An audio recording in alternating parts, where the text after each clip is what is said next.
Hey everybody, Adam with Front Range Storm Contractors here. Just want to show you a quick video. Doing a roof today, and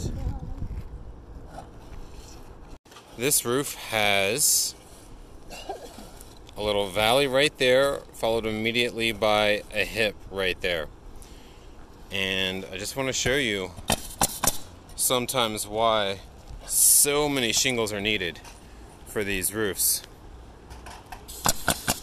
So there's only a few inches really from the end of those shingles to go over the hip, and we're going to put hip shingles on there. But guess what? It's not far enough to actually cover it up by hip shingles, and we actually need shingles to come all the way down to the valley.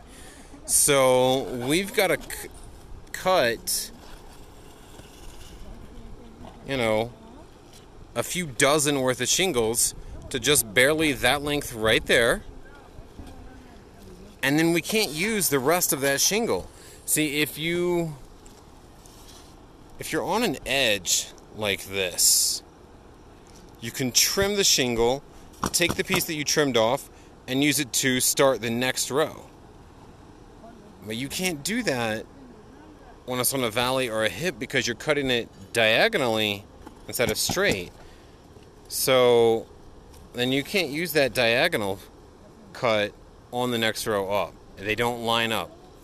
And you can see that these shingles don't line up because they're closer there to the hip, closer to the hip, and further away from the hip here. See, that corner is far away from the hip, whereas that one is close to the hip. And the reason for that, even though they're the same, that end of the shingle is the same distance from the valley for every shingle, okay? But this pitch and this pitch aren't exactly the same. Plus, we have to cut for every length of the valley.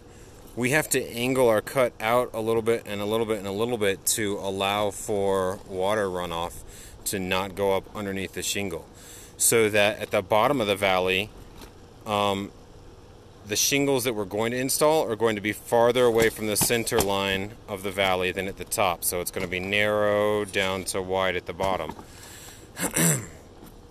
That just helps the water from being forced underneath the shingle.